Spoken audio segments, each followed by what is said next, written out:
let's look at some actual evaluation, and you tell me kind of what you think about the way they've gone about it. Okay, so how they've moved from looking at what they currently do to making some decisions to change. So we call that part of the brand strategy, right?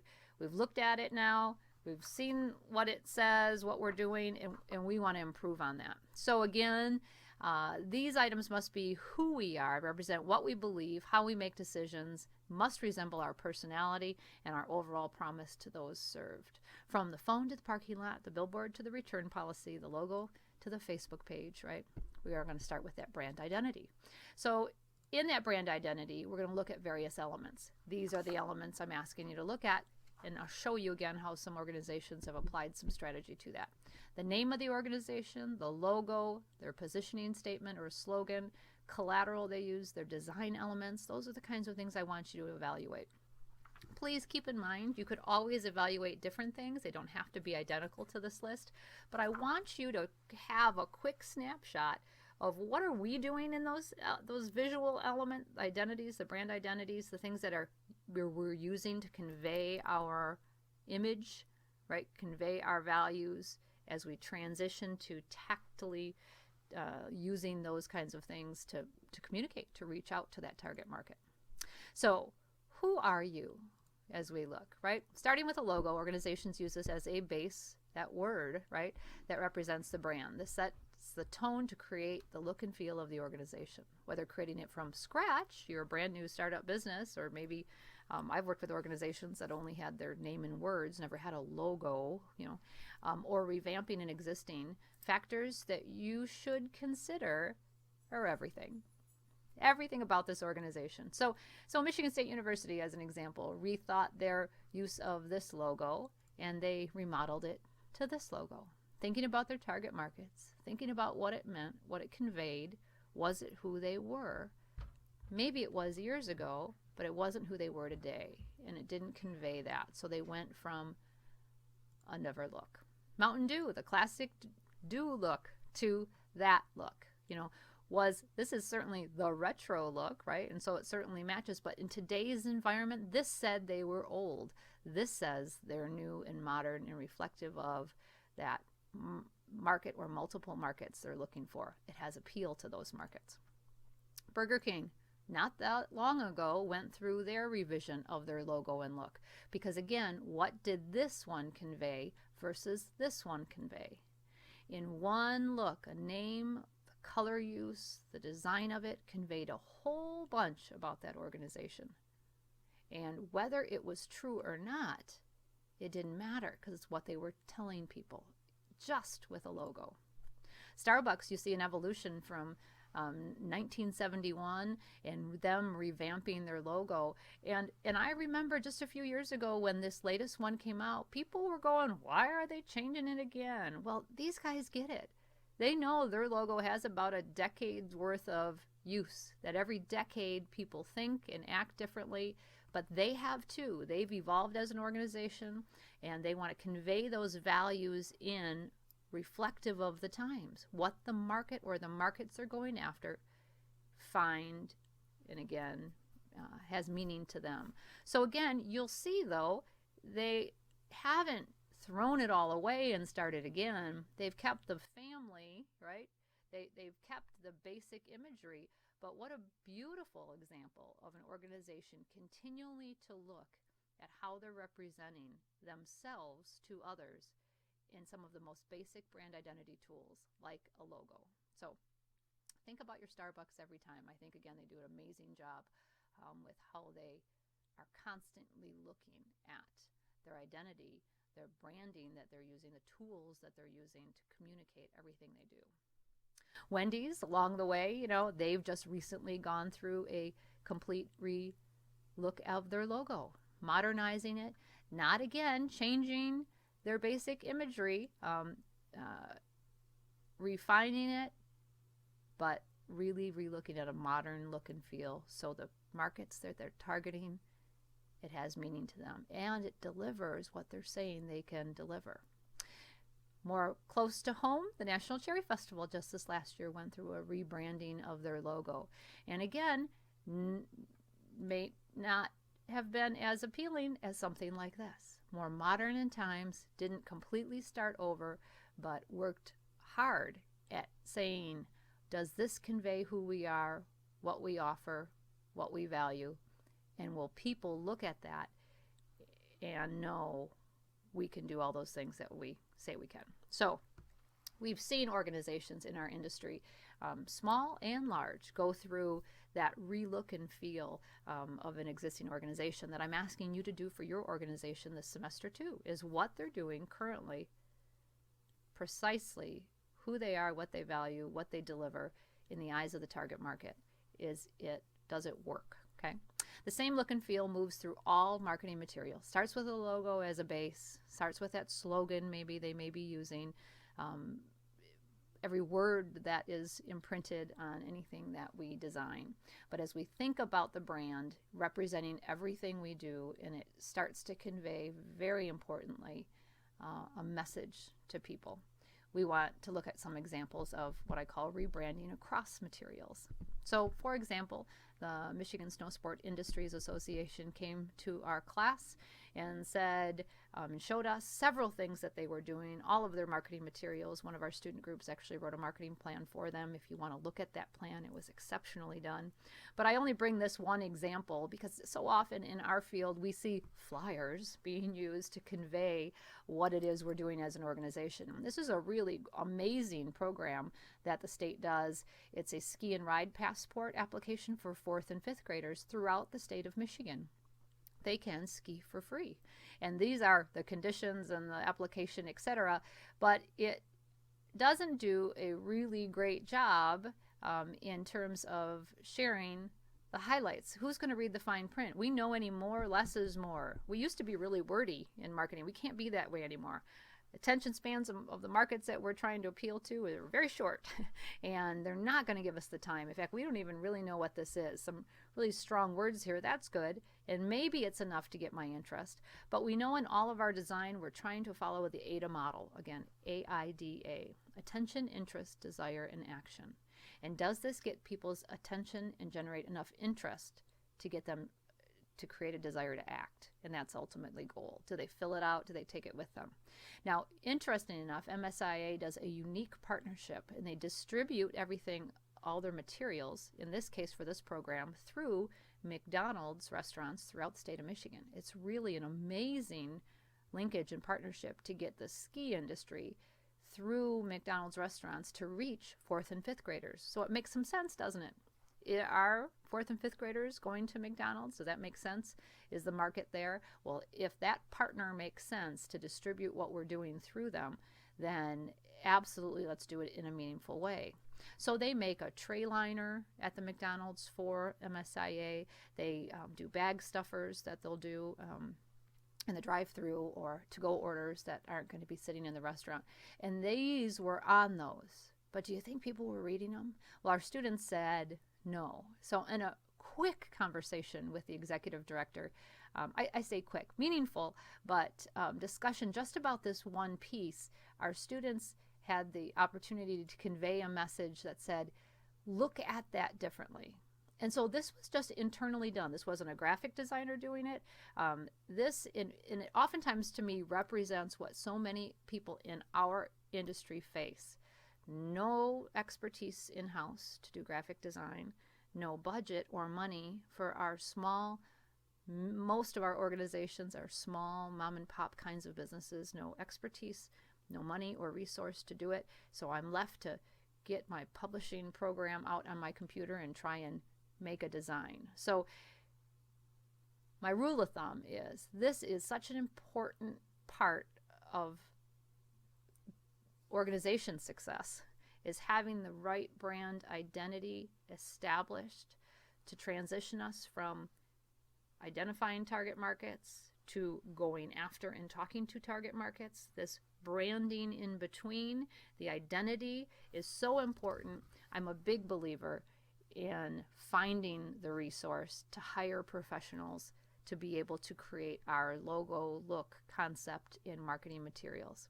I have found incredibly inexpensive ways to do that for our field, from partnering with universities and graphic design students who are learning and are less expensive. Most universities have graphic design centers that the public can go to and hire students to do design work for them at a considerably reduced cost.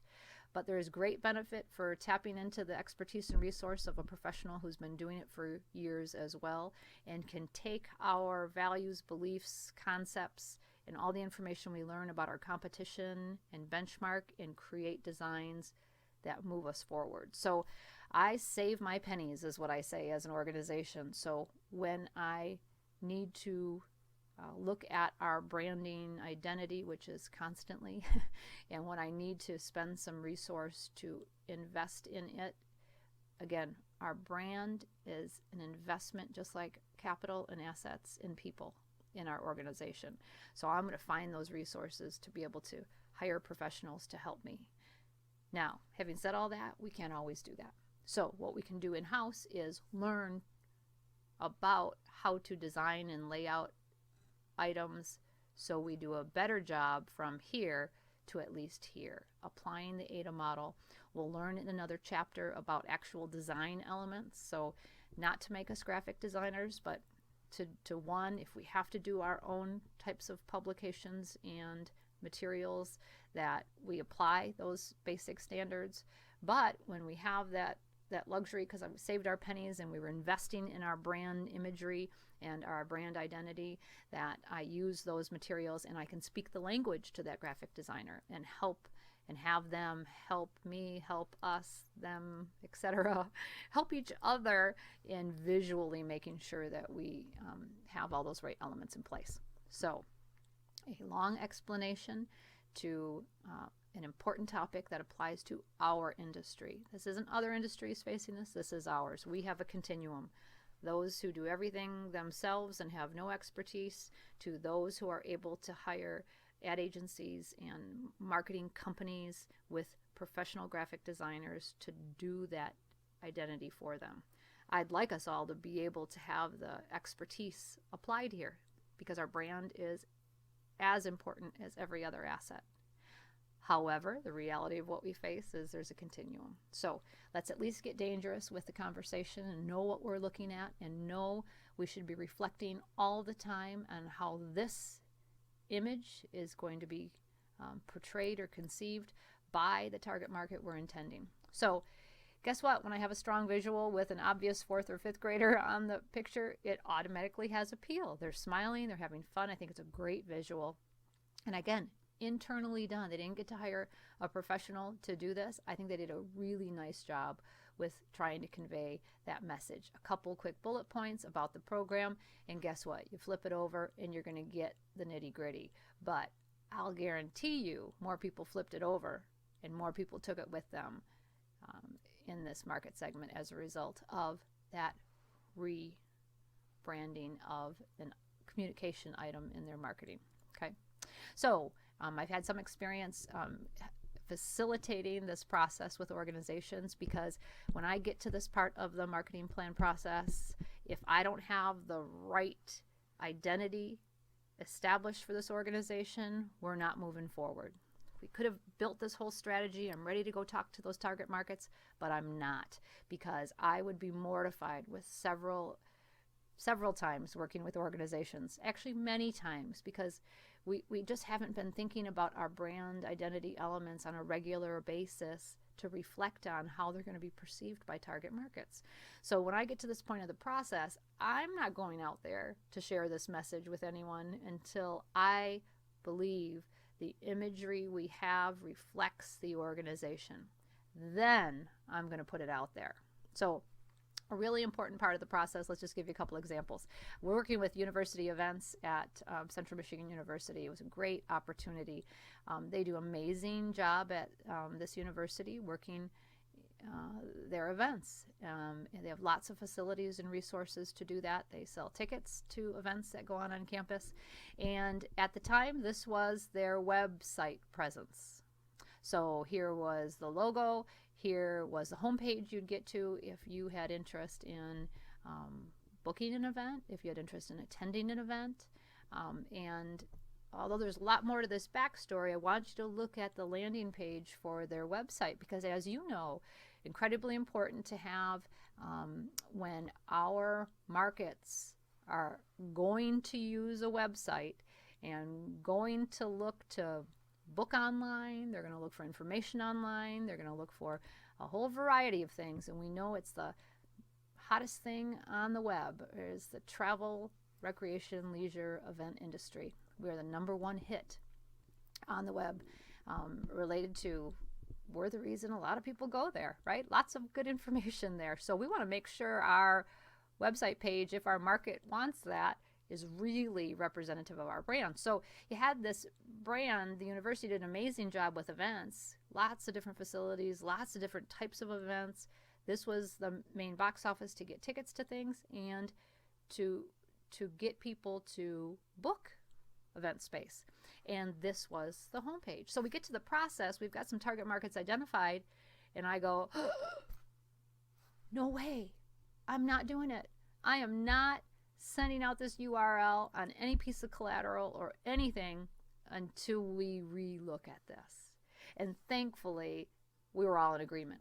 So not unlike most of our organizations, this was, someone's job, one little part of a humongous job they had. Oh, by the way, you have to do the website kind of idea. They didn't have the luxury of a lot of internal support, hadn't prioritized it as an organization because honestly, they're doing a lot of things. They were busy people, just like you and I are in our organizations. So until we make it a priority, it's not going to be. Until we get organizations to think like marketers, all of us. Considering that this was so important because, again, what they delivered was really great. But the way it was conveyed was, this isn't really great. So there was a disconnect between what they actually did and how they were portrayed visually. So we think of a new person coming and saying, hey, I want to put I want to do a dance event here. And then I look at this and I go, oh, geez, maybe I don't want to do a dance event here kind of idea. So it was really a shame because it was so not as good as they were. And as a marketer, though, I get really excited because we're going to help them get there. So one of the ways we do that, and again, this is not unlike what you will face unless you're working for a large corporate organization that has internal market branding support, graphic artists, designers, people who think and act like this. Most of us in our field are going to, again, try and find that expertise occasionally or tap into it, but we might not have it in-house. So the process I just wanted to share with you about what do we do? Like we get to this part of the marketing plan process and we go, oh geez, I don't want to send that URL out. I'm not going to put that on anything until we get this more reflective of who we are. Because our promise right now isn't very good and we have a much better promise. So first thing you're going to do is at least the first thing I did, right, was think about our target market and markets in this case and how we're going to use this very important landing page. We're going to look at analytics about how it's currently being used or not used. We're going to go back to the market and find out what they need and want out of a site, right? We're going to do our market research. We're going to do our good organizational assessment, all those steps again, and then we're going to share with a designer in this case. And so I used a student designer at the university to help redesign this. And so the first thing I did was took the page and I hacked on it. Okay, I went and I had the expertise from the market. I had the expertise from the organization, what we've done, and I'm going to go communicate that with a graphic artist expert to say, here's what we know from all these sources. Can you help me create imagery that represents our brand more accurately? So said things and hacked out things like we didn't need university events said multiple times. We're only going to spend a little bit of time. If I get people to this page, and as a marketing communications person, I'm going to get people to the page. When I get them there, I want to get them there, keep them there, get them embedded in it, right? So let's prioritize wording. Let's look at what visually or not visually. Let's look at logos and look, and is this really a logo? It says box office. It's really words kind of idea. So what can we do with all of this? And I wanted to give the graphic artist an idea of what I'm thinking about. And then I further took a Word document and used my snippet tool, looked at websites that I thought benchmarked the event business really exceptionally, right? Looked at all my competition and what they were doing with their brands, right? I did this, right? Did this exercise, what I was asking you to do. I did that same thing, and then I mapped it out. Now, this isn't the graphic designer doing this. This is P-Brain me, right? This is someone who is not a graphic designer, but I have the content expertise. Because I'm the one who did my homework, right? I did my homework looking at brand identities by my competitors, brand identities by benchmark organizations. I know what we're doing. I know what we're good at. I know that SWOT analysis. I know the strengths in the eyes of the markets we're targeting, right? And based on all that, this is a concept or a theme that I gave to the graphic designer. So it's amazing to me that all of that information made this. I was a facilitator of that process. I would never have made it this way if I didn't have that content, research, insight with me. So having all that, here's what I gave to the graphic artist. I had to give them a concept, a theme, or at least insight and information. But this is what the graphic artist came up with. And this is the benefit of hiring a professional to do it. I always say, this, not bad.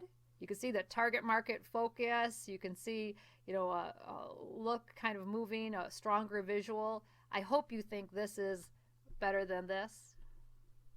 Well, the market told me it was, so we were on. So I also shared this with our target market. But then the graphic artist, I get so excited to reveal because this was a student graphic artist. Awesome set of skills. They went from this to my graphic idea, theme, concept to this. And what a stronger presence. What a cool, vibrant visual. Things rotated. But that site still exists. This is, from an evolution of that next attempt. We rebranded it, called Events Central, part of University Events, but used Events Central as a acronym to build on. So knowing you were external or internal, you would get different information. So hey, if you're part of the university and you want to do event stuff, click here.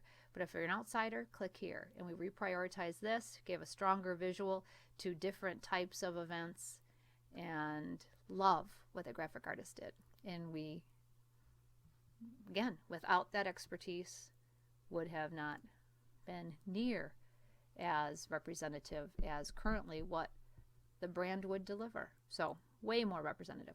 Did the same thing with the University Recreation Department there. This was the landing page. Again, they provide a myriad of services, not like any other university does as well. Swimming and bowling and fitness and intramurals and club sports and a whole variety of very important attributes both for the university and the external community. External members could belong as well. So this was the landing page to get people excited about the recreation industry. And again, they did so many amazing things. They delivered it. They were exceptional providers of the service. But their marketing communication transference, right? This web page, such an important place and part to communicate, wasn't representing their overall brand. So this brand identity element needed some help. So did the same thing again, did some focus groups, talked to the market, found out what they were thinking of. We wanted to humanize it, make it really emotional and personal. So this was my hack job again on laying out the core product offerings, making it more human, telling Steve's story. Oh, actually an avid fitness guy from Grand Rapids, right? Says, working out helped me manage the stress of classes, living with roommates, and missing home. There we go. Tell a part of Steve's story. And Steve is, really a student. The idea that we'd do these interviews and we'd make it more human. We'd say our purpose. We'd give them resources, right? Kind of idea. So laying out from this brand identity element of a homepage website, sketching something out to go to a professional graphic person And then, sorry, this was the home page. This was the sub page. This was, if we go back to fitness here. Whoops, go to the fitness page. If you clicked on that, I wanted to give them an idea of how we then took the fitness part of our business, right, and conveyed that, told another story, etc. Try to humanize it as an example. So that was the concept, the theme, the feel that I wanted them to have based on ideas. The graphic artist went then from this and delivered this. So again, when you look at the difference between those pages, can I just look at that and show you again? Because I get so excited about tapping into the expertise of others.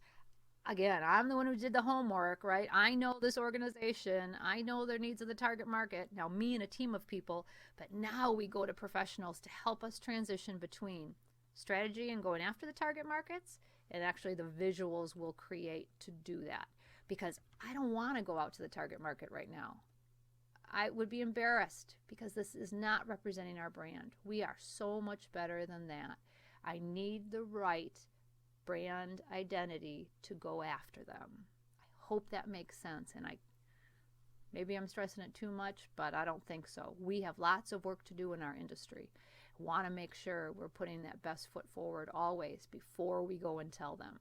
So now I am ready to go tell them. I am excited about showing them what we can do, because we can do these things.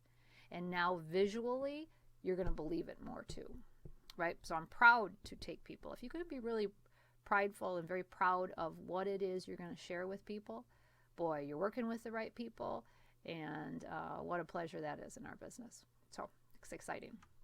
They did a great job. Now, I wasn't part of this process. I was only part of the branding of Binder Park Zoo in terms of providing feedback from a quality perspective, helping them with some support materials and some training related to quality. But I love the story of how they went from a zoo with a logo like this to a zoo with a logo like that. And the opportunity they had as a nonprofit grassroots zoo of re-looking at how they and what their brand identity said to people about who they were. You know, they said it. They asked people, right? And what would you say they offer? Well, a 1970s kind of zoo experience. So they have geese there, as you can see from the picture, and they have deer. So it's not a very progressive zoo, is it? It's going to be like a farm. You know, that's the kind of zoo experience I'm going to have if I go there. You know, picture that on a billboard or a sign or whatever. You're gonna believe when they say we have amazing animals. No, you're not gonna believe them, because this tells me they're stuck in the 70s and that they have deer and geese there. I've asked students before, what do you think they're gonna have? And that's what they told me too. So it's now, again, it's not even, I don't have to make this up. We're gonna take it to the market and say, hey, what do you think about this? What kind of experience are you gonna have with us if I have this on something? So now we know it's going to be a little edgier. It's going to be a little bit more exciting, right? Just look at the lines in the font itself and their word, the way they even laid out the Binder Park Zoo. The fact that there are giraffes on there tell me this is going to be a more exciting experience than deer. Keep in mind, I think deer are fabulous and wonderful, but wouldn't be what I'd spend a lot of money to go see. And wouldn't get me excited necessarily as that would. So they realized they had to take that and convey that logo through all of their materials. And you can see it in every piece. They redesigned every identity element, because you couldn't have something like this being used with that other logo, or even just putting a new logo on the front here. It wouldn't matched their positioning statement here or their slogan. Look inside for the wildest party your group will ever have. Well, this is what they handed out. If you were a group piece of business, you'd get this in the mail or you'd be handed it. So the message doesn't match the look or concept. So really problematic, because I'm not believing anything you're saying in that statement based on that look. But they turned around and redesigned everything. So took that basic element, don't have such an edgy feel here, which is completely good and fine, and has that giraffe in a very different element, very personal. It's like, oh, giraffe's talking to me. And then the messaging below with a visual of people actually having a picnic there. Now, they hired an ad agency to do this, and I think, again, their marketing materials became brilliant.